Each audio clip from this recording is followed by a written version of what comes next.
Hi friends, నేను మీ బర్రెలక్కను. చాలా మందికి ఆల్రెడీ తెలుసు అనుకుంటున్నా. నేను తెలిస్తే ఒకసారి చప్పట్లు కొట్టండి.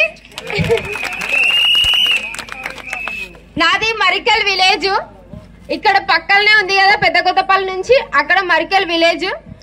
మనది కొల్లాపూర్ కాన్స్టిట్యున్సీకి వెళ్ళి ఎమ్మెల్యే అభ్యర్థిగా, స్వతంత్ర ఎమ్మెల్యే అభ్యర్థిగా నామినేషన్ వేసిన. నా వయసు 25 సంవత్సరాలు.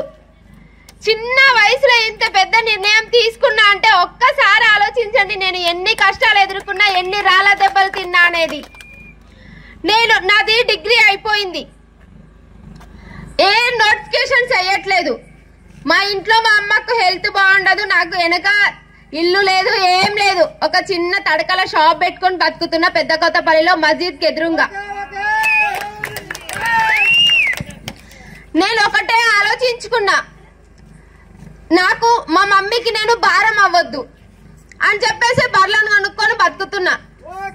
అట్లా బతుకుతున్న టైంలో జాబ్స్ అస్సలు రావట్లేదు, నోటిఫికేషన్ చేయట్లేదు.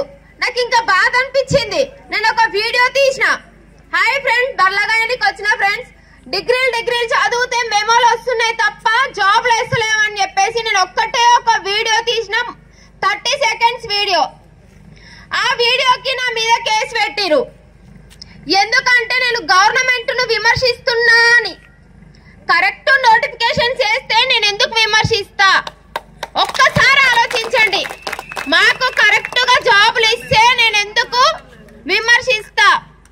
అందులో నేను ఒక్క నాయకుడి పేరెత్తలేదు, ఒక్కరిని గలీజ్ మాట తిట్టలేదు. కావాలంటే యూట్యూబ్ లో చూడండి, ఆ వీడియో చాలా వైరల్ అవుతుంది. నేను ఒక్కరిని ఒక మాట అనలేదు. నేను బర్లను కాసుకొని బతుకుతున్నా, డిగ్రీ చదివి జాబులు వస్తలేవని అన్నా. దానికి కేసు చేసి నేను ఒక ఆడపిల్లనని కూడా చూడకుండా నన్ను చాలా ఇబ్బంది పెట్టిరు. తర్వాత నోటిఫికేషన్ వచ్చింది. సరే వచ్చింది కదా, నేను హైదరాబాద్ పోయి చదువుకుంటా అని ఉన్న బర్రెలు అమ్మిన. పైసలన్నీ సంచిలో మూట కట్టుకొని పెట్టే బ్యాగ్ చదువుకొని పట్నం పోయిన దిల్సుఖ్ నగర్. ఒక మంచి కోచింగ్ సెంటర్ లో జాయిన్ అయినా. కష్టపడి ఈసారి జాబ్ కొట్టాలి, మా వాళ్ళని మంచిగా చూసుకోవాలని పట్టుదలతోనే పట్నం పోయినా హాస్టల్లో ఫుడ్ ఏం బాగుండదు. తిని తిని తిని తిని ఒక అసలు అరగకపోయేది, సరిగ్గా సున్నం వేసేవాళ్ళు అన్నంలో. అయినా సరే నేను ఒకటి సాధించడానికి వచ్చిన. తిండి మీద కాదు ఉండాల్సింది ధ్యాస, చదువు మీద అని చాలా కష్టపడి చదివిన. ప్రతి ఒక్క ఎగ్జామ్ పేపర్ అమ్ముకున్నారు. ఇక్కడ ఉన్నటువంటి ఉద్యోగులు, నిరుద్యోగులు ప్రతి ఒక్కరికి తెలుసు. అవునా కాదా? చాలా పేపర్స్ అమ్ముకున్నారు. గ్రూప్ 1 అమ్ముకున్నారు, గ్రూప్ 2 అమ్ముకున్నారు, గ్రూప్ 3 అన్ని పేపర్ జాబ్లు అమ్ముకున్నారు. నాకు ఇంకా బాధ అనిపించింది. అరే మేము ఇంటికాడ ఉన్నటువంటి ఉపాధిని కోల్పోయి హైదరాబాద్ వచ్చి ఒక ఉపాధిని పట్టుకొని ఇంటికి పోదామంటే వీళ్ళు ఉన్న ఉపాధిని కానీ ఊడ్చిపెట్టిరు. ఏ ముఖం? దసరా పండుగ రావాలంటే అప్పటి వరకు ఒక జాబ్ వస్తుంది, మంచిగా కాలర్ ఎగరేసుకొని ఊర్లో తిరగొచ్చని చాలా మంది అన్నలు అనుకున్నారు. అందరిలాగే నేను అనుకున్నా. కానీ జాబులు రాలే, ఉన్నాయి మొత్తం అమ్ముకున్నారు. ఇక నేను అప్పుడే ఫిక్స్ అయినా, ఇక కాదు ఇవన్నీ వెలికి తీయాలి. ఇవన్నీ వెలికి తీయాలి అంటే ఒక సామాన్య మనిషిగా నేను పోతే నన్ను ఇబ్బందులు పెడుతుర్రు. నాతోన నామినేషన్ వేయడానికి 5,000 రూపాయలు కూడా లేకున్నాయి. నేను మా అత్తమ్మని మా ఫ్రెండ్స్ అడిగి 5,000 రూపాయలు జమ చేసుకొని కొల్లాపూర్ లో నామినేషన్ వేసిన. నామినేషన్ వేసిన మొదటి రోజు నన్ను ఎవ్వరూ ఏమనలే. మల్తా రోజు నుంచి నన్ను భయపెట్టని వాళ్ళే లేరు. ప్రతి ఒక్క పార్టీ ఇంటికి వచ్చారు. అమ్మ నువ్వు నామినేషన్ విత్డ్రా చేసుకో, ఓట్లు చీలిపోతాయని ఒక అమ్మాయిని కూడా చూడకుండా నన్ను చాలా బాధ పెట్టారు. విత్డ్రా చేసుకో, విత్డ్రా చేసుకో, విత్డ్రా చేసుకో, మీరేం చేస్తారో చెయ్యండి, నేను విత్డ్రా చేసుకోనని ఒకటే మాట చెప్పిన. అయినా సరే నీకు ఎంత డబ్బు కావాలో చెప్పు, నేను ఇస్తా. నీ ఆర్థిక పరిస్థితి లేదు, నేను చక్కా చేస్తా అన్నారు. మారాల్సింది నా ఆర్థిక పరిస్థితి కాదు, ఎంతో మంది నిరుద్యోగుల పరిస్థితి.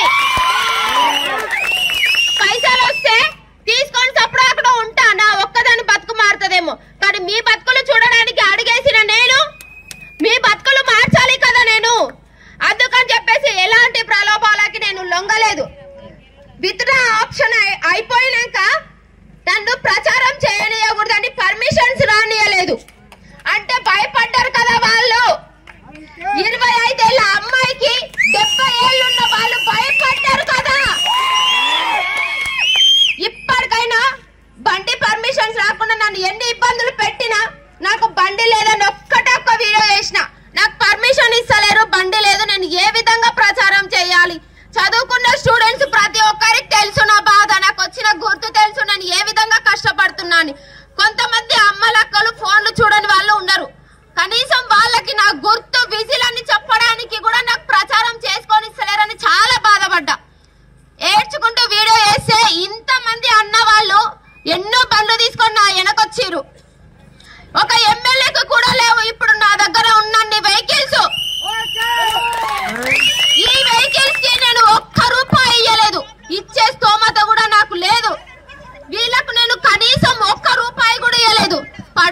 ఉండడానికి నా ఇల్లు కూడా సక్కా లేదు.